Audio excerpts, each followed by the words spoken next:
Welcome back. ఉమ్మడి పశ్చిమ గోదావరి జిల్లా వ్యాప్తంగా అంతు చిక్కని వైరస్ తో లక్షలాది కోళ్లు మృత్యువాత పడుతున్నాయి. జిల్లాలో మొత్తం 1,20,00,000 కోళ్లలో గత 15 రోజుల్లో 40 లక్షల కోళ్లు మృత్యువాత పడినట్లు తెలుస్తుంది. కోళ్ల ఫారాల వద్ద బాయిలర్, ఫారం కోళ్లు గుట్టలు గుట్టలుగా మృతి చెంది పడి ఉన్నాయి. కోళ్ల మృత్యువాతతో భారీగా కోడిగుడ్లు ఎగుమతి పడిపోయిందని, H5N1 అనే వైరస్ సోకినట్లు పశు సంవర్ధక శాఖ అనుమానాలు వ్యక్తం చేసింది. ఉన్నతాధికారులు స్పందించి తమను ఆదుకోవాలని పౌల్ట్రీ ఫారం రైతు మణికంఠరెడ్డి కోరుతున్నాడు. దీనిపై మరింత సమాచారం బాదంపుడి నుంచి మా ప్రతినిధి భార్గవ్ అందిస్తారు. ఉమ్మడి పశ్చిమ గోదావరి జిల్లా వ్యాప్తంగా కూడా కోళ్లకు అంతు చిక్కని వ్యాధి సోకుతోంది. వేలాది కోళ్లు మృత్యువాత పడుతున్నాయి. దీంతో పౌల్ట్రీ రంగం అంతా కూడా కుదేలవుతున్న పరిస్థితి కూడా ఉంది. దాదాపు నిత్యం వేలాది కోళ్లు ఒక్కొక్క పౌల్ట్రీలోనే కూడా ఈరోజు మృత్యువాత పడుతుండడం, ఎందుకు ఈ వ్యాధి వచ్చింది, దీనివల్ల ఏ విధంగా వచ్చింది అనేది కూడా అధికారులు కూడా చెప్పలేనటువంటి పరిస్థితి కూడా ఉంది. ప్రస్తుతం మనం ఏలూరు జిల్లా ఉంగుటూరు మండలం బాదంపూడిలో ఉన్నాం. ఇక్కడ ఉన్నటువంటి ఒక పౌల్ట్రీ పరిశ్రమకు కూడా ఇప్పుడు మనం రావడం జరిగింది. చూస్తున్నాం కుప్పలు కుప్పలుగా కూడా ఎక్కడ చూస్తే ఈ మృత్యువాత చెందినటువంటి కోళ్లే కనిపిస్తున్నాయి. అవన్నీ కూడా వాటిని బయటికి తరలించేందుకు ఇక్కడ ఉన్నటువంటి సిబ్బంది పనిచేస్తున్న దృశ్యాలు కూడా మనం చూడొచ్చు. గుట్టలు గుట్టలుగా వాటిని పడేసి వాటిని బయటికి తొలగించేటువంటి దృశ్యాలు కూడా, అంటే వ్యాపారస్తులకి రైతులకి ఏ విధమైనటువంటి నష్టాన్ని వస్తుంది, అది ఎందువల్ల వస్తుంది అనేది కూడా ప్రస్తుతం వైద్యులు కూడా చెప్పలేనటువంటి పరిస్థితి కూడా ఉంది. ప్రస్తుతం ఏదైతే పశ్చిమ గోదావరి జిల్లాలో దాదాపు 1,20,00,000 కోళ్లు నిత్యం కూడా ఎగుమతి అవుతూ ఉంటాయి. దాదాపు 40 లారీల నుంచి ఇక్కడి నుంచి ఇతర రాష్ట్రాలకి ఇతర దేశాలకి కూడా కోడిగుడ్లు ఎగుమతి అవుతూ కూడా ఉంటాయి. ప్రధానంగా కోడిగుడ్లు అనేది కూడా ఎంతో ఆహారం, దీనివల్ల ఎంతో ఆరోగ్యం చెందుతుందంటూ కూడా వైద్యులు కూడా సూచిస్తూ ఉంటారు. ఆరోగ్యకరమైనటువంటి కోడిగుడ్లు తినడం వల్ల ఎంతో విటమిన్లు, ప్రోటీన్లు అందుతాయి అనేది కూడా వారు చెప్తూ ఉంటారు. ఈ తరుణంలో మరి కోళ్లకు వైరస్ రావడంతో అనేక అపోహలు కూడా వస్తూ ఉంటాయి. మరి ప్రస్తుతం ఉన్నటువంటి సీజన్లో కోళ్లు తినవచ్చా, కోడిగుడ్లు తినవచ్చా లేదంటే అపోహలు కూడా వస్తూ ఉంటాయి. ఇవన్నీ కూడా వ్యాపారస్తులకు నష్టం చేకూరుస్తూ ఉంటాయి. మరి ప్రభుత్వం నుంచి ఎటువంటి భరోసా, ఎటువంటి హామీ వీరికి దక్కుతుంది, ఎటువంటి సాయం అందుతుంది అనేది కూడా ప్రస్తుతం పౌల్ట్రీ యజమానులు కూడా ఇప్పుడు మనతో ఉన్నారు. చెప్పండి, ఇంత పెద్ద ఎత్తున కోళ్లు మృత్యువాత పడుతున్నాయి, ఏమని చెప్తున్నారు? అప్పుడే నెల రోజుల నుంచి ఇబ్బంది పడుతున్నారండి రైతులందరూ. ఇబ్బంది పడేదానికి ఏంటంటే ఇది అసలు ఏ వైరస్ అన్నది కూడా ప్రజలు, డాక్టర్లు కానీ ఎవరూ చెప్పలేని పరిస్థితి కింద ఉంది. రోజు వేలాది కొలిది పోతున్నాయి. నా పౌల్ట్రీ కెపాసిటీ 3 లక్షల లేయింగ్ అండి, గుడ్లు పెట్టి కోళ్ళు. ఇందులో అప్పుడే సుమారు నాకు 1,60,000 కోళ్ళు చనిపోయినాయి.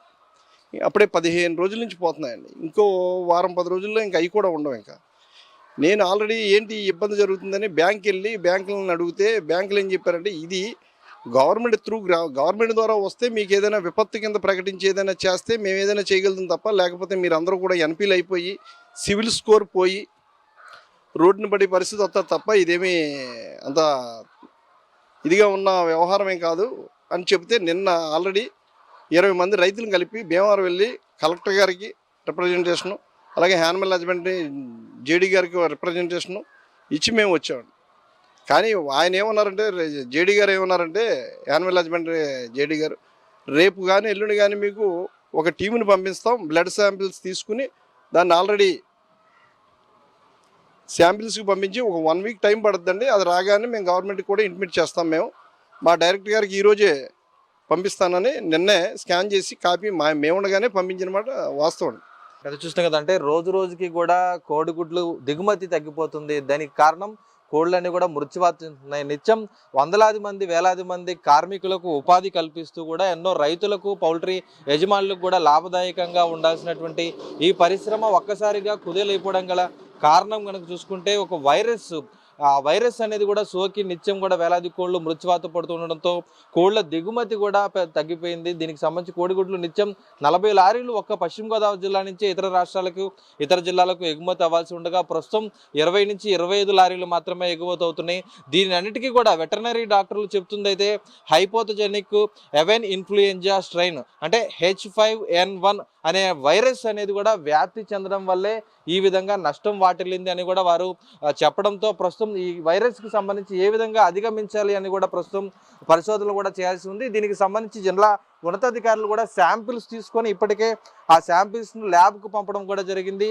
ఆ ల్యాబ్కు పంపిన తర్వాత మరొక 10 రోజుల్లో కూడా ఆ రిపోర్టు రావాల్సినటువంటి పరిస్థితి కూడా ఉంది. మనం చూస్తున్నాం కదా, కోళ్ళు, కోడిగుడ్లు నిత్యం ఎంతో ప్రోటీన్లు ఇస్తాయి. అతి తక్కువ ధర, అంటే 5 రూపాయలు 6 రూపాయలకు కూడా అతి తక్కువ ధరతో ఈ ప్రోటీన్లు వచ్చేటువంటి ఆహారం తినాలంటూ కూడా వైద్యులు కూడా సూచిస్తూ ఉంటారు. మరి అలాంటప్పుడు ఇటువంటి వ్యాధులు వస్తే గనక ఆ ప్రభుత్వం నుంచి వారికి ఏ విధమైనటువంటి సహాయం ఉంటుంది, ఏ విధమైనటువంటి భరోసా ఇవ్వాలనేది కూడా ఖచ్చితంగా స్పష్టం చేయాలి. అటు బ్యాంకర్ల వైపు రుణాలు చెల్లించాలని కూడా వీరి మీద ఒత్తిడి తీసుకొస్తున్నారు. నష్టాలు చూస్తే భారీ ఎత్తున నష్టాలు వస్తున్నాయి.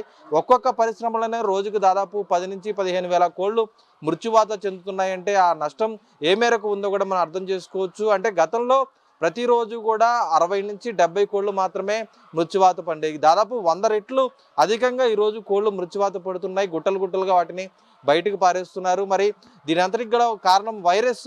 అది దీని ద్వారా మరింకే ఏ పక్షులకైనా లేదంటే ఇంకా ఏ మనుషులకైనా సోకుతుందనేది కూడా స్పష్టం చేయాల్సినటువంటి పరిస్థితి కూడా ఉంది. ఎందుకంటే ఒకసారి వైరస్ బయటకు వస్తే ఆ అపోహ జనాలను ఏ విధంగా భయపడుతుంది, ఎన్ని రంగాలను కుదేలు చేస్తుంది అనేది కూడా మనం గతంలో కోవిడ్ ద్వారా కూడా చూసాం. మరి ఈ కోళ్లకు వచ్చినటువంటి వైరస్ ద్వారా మరి ఇంకెంత నష్టం జరగకుండా ఖచ్చితంగా వెంటనే నిలువరించాల్సినటువంటి పరిస్థితి కూడా ఉంది.